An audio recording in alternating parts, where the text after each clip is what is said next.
আজকের না আমি কীভাবে আর মাছ বানাই তোমাদের সাথে শেয়ার করব। প্রথমে 6 পিস মাছ নিয়েছি, মাছের মধ্যে লবণ দিয়েছি, হলুদ গুঁড়ো দিয়েছি, লঙ্কা গুঁড়ো দিয়েছি, দিয়ে খুব ভালো করে মাছগুলো মাখিয়ে নিয়েছি। দিয়েছি কড়াইতে তেল দিয়েছি, তেল গরম হয়ে গেছে, মাছগুলো ছেড়ে দিয়েছি। মাছগুলো যতক্ষণ লাল হচ্ছে ততক্ষণ আমি মাছগুলো উল্টাবো না। মাছগুলো একটু লাল হয়ে গেছে, মাছগুলো উল্টিয়ে দিয়েছি। আর এদিকে আমি যেহেতু আর মাছ, সেখানে আমি তেল বেশি দিইনি, অল্প তেল দিয়েছি, দিয়ে আমি মাছগুলো ভেজে নিচ্ছি। আর বেশি তেল দিলে তেল প্রচণ্ড ছিটকায়, মাছগুলো ভাজা যায় না। ওই জন্য অল্প তেল দিয়ে, তেলটা ধোঁয়া বেরিয়ে গেছে, তারপর মাছগুলো দিয়েছি। মাছগুলো যখন লাল লাল মতন হয়ে গেছে ততক্ষণ আমি মাছগুলো ভেজেছি, মাছগুলো তুলে নিয়েছি। বাকি 2 পিস বাকি ছিল, সেই মাছগুলো দিয়ে দিয়েছি ভাজতে। এদিকে আমি একটা মিক্সি বাটি নিয়েছি, বাটির মধ্যে পেঁয়াজ কুচি দিয়েছি, আদা কুচি দিয়েছি, আর রসুন দিয়েছি 4-5টা, হলুদ গুঁড়ো দিয়েছি, লঙ্কা গুঁড়ো দিয়েছি, দিয়ে ভালো করে একটা পেস্ট বানিয়ে নিয়েছি। মিহি করে পেস্ট বানিয়ে নিয়ে আমি সাইডে রেখে দিয়েছিলাম। এদিকে সেদ্ধ করা আলুর মধ্যে লবণ দিয়েছি, হলুদ গুঁড়ো দিয়েছি, দিয়ে তেলে হালকা ভেজে নিয়ে বাটিতে তুলে রেখেছিলাম।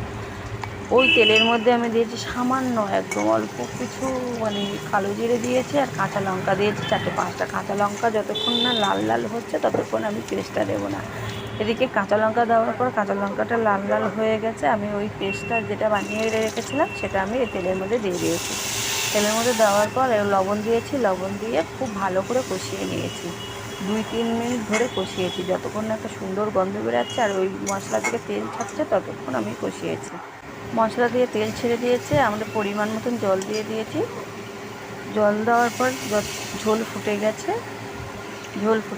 ফুটে যাওয়ার পর মাছগুলো ওপর থেকে ছেড়ে দিয়েছি। ছেড়ে দেওয়ার পর মাছগুলো ছাড়ার পর আলুগুলো দিয়ে দিয়েছি, দিয়ে আরও 2 মিনিট ফুটিয়ে নিয়েছি। ফুটিয়ে নেওয়ার পর এদিকে ঝোলটাও কমে গেছে, ওপর থেকে ধনেপাতা দিয়েছি।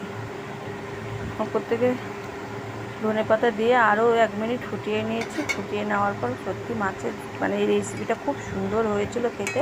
পারলে বাড়িতে একবার এইভাবে ট্রাই করে দেখবেন, ভীষণ সুন্দর খেতে হয় এটা। আর খুব একটা ঝোল হয় না তো, অল্প মাখা মাখা গায়ের সাথে লেগে থাকে। আর অল্প একটু ঝোল নিয়ে মাছটা দিয়ে খেয়ে দেখবেন, দারুণ খেতে লাগে। আর মাছের ঝোল যারা এইভাবে রান্না করোনি, তারা একবার এইভাবে বানিয়ে দেখতে পারো যে কতটা মজার খেতে হয়। বাড়িতে একবার ট্রাই করে দেখতে পারো।